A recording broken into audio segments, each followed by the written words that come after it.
Half a day from Guam.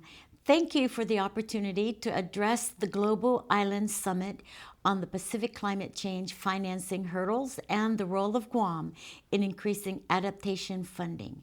This topic is very close to home for me, not just as governor, but as a nurse and a banker. As a nurse, I have seen firsthand how climate change impacts public health. Rising temperatures, stronger storms, and prolonged droughts are not just environmental issues. They are public health crises that put our most vulnerable at risk. And as a former CEO of the Bank of Guam, the largest bank institution in the Western Pacific, I know how critical it is to secure and properly manage financial resources to protect our communities. Climate change is not some distant future problem. It is happening now. It threatens our homes, our livelihoods, and our survival. Here in Guam, we see the impacts firsthand. Coastal erosion, typhoons that are growing stronger and more frequent, and drinking water sources that are being strained by drought. Our sister islands, meanwhile, are even being advised to move hospitals inland so they can continue providing care when the waters rise. But adapting to climate change is not just about moving buildings, it's about protecting people. It's about ensuring that our communities, our villages, and our economies remain strong and resilient. And that takes resources, a lot of resources. Right now, reports show that the Pacific needs at least $1 billion a year to fund adaptation projects. But what are we actually getting? A mere $220 million a year, just a tiny fraction of the $100 billion in climate finance promised by world leaders at COP summits over the years. Let me put this into perspective. Wealthy nations made big promises to help vulnerable regions like ours, but accessing those funds is an uphill battle. The conditions placed on these funds are often impossible for small island governments to meet. And in the meantime, we are left to face rising seas, stronger typhoons, and worsening droughts on our own. That's not right. And it has to change. The International Monetary Fund has pointed out that climate financing is not moving fast enough to meet the urgent needs of Pacific Island nations. They warn that the slow development of financial capacity in our region does not match the rapid threats.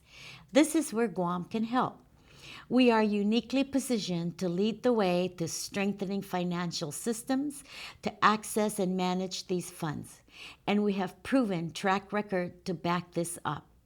We successfully administered over $2 billion in federal relief through the American Rescue Plan during COVID-19 pandemic.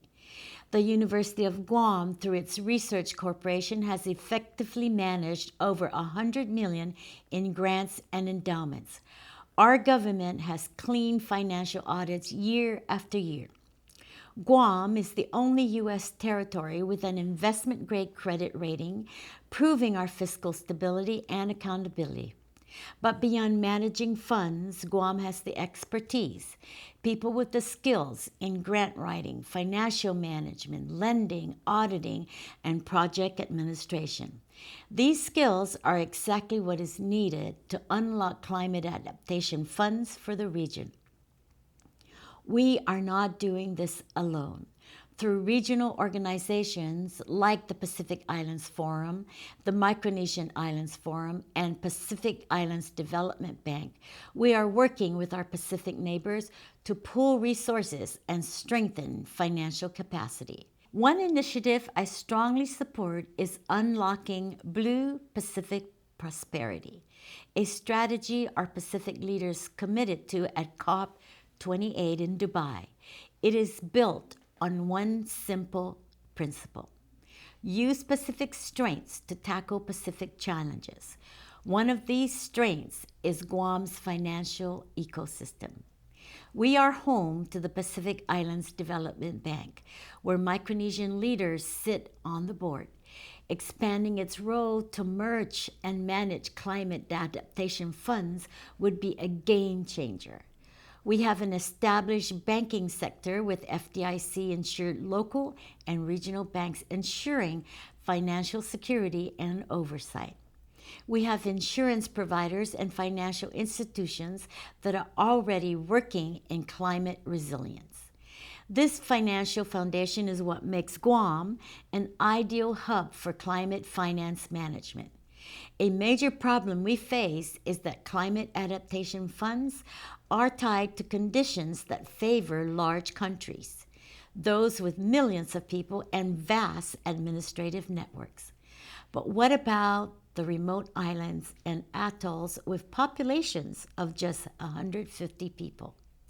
It is unrealistic to expect these communities to meet the same application and reporting requirements as a country like Australia or Japan. The funding criteria must be reformed to organize and reorganize the unique challenges of small island nations and territories. That is why the SPC Climate Change Flagship Initiative is so important. This initiative is working to streamline access to climate finance and remove unnecessary barriers for Pacific communities. As Pacific Island leaders, we must advocate for funding mechanisms that work for us, ones that allow small and remote islands to actually use the money available to them. Guam is not just pushing for regional finance reform, we are also taking bold steps in climate action. One exciting initiative is our Guam Carbon Credit Offset Program for the Ugam Watershed Restoration Project. We are working with the U.S. Climate Alliance on a grant to establish Guam's first ever carbon credit program. We have already submitted our application to the Gold Standard Impact Registry, a global platform for certifying sustainable climate projects. This program will allow us to generate carbon credits by restoring forests, which can then be sold to companies looking to offset their emissions. This is a new and innovative way to bring climate funding to Guam and the region, while also protecting our natural resources. And I am proud to say that Guam was the first U.S. island territory to sign the Climate Strong Islands Declaration, a commitment to investing in nature-based solutions, advancing clean energy and sustainable water systems, and developing a resilient low-carbon economy. This declaration represents our commitment to fighting climate change in any way that is practical, strategic, and impactful. The reality is, we cannot wait for the world to solve the crisis for us.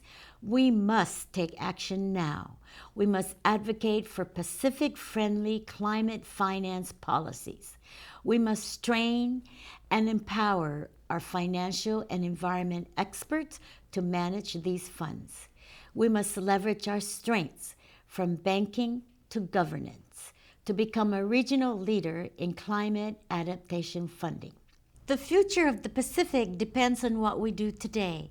Let's work together, governments, businesses, financial institutions, and local communities to unlock the resources we need to protect our islands for generations to come. Sidzu's Maasi, and let's keep pushing forward together.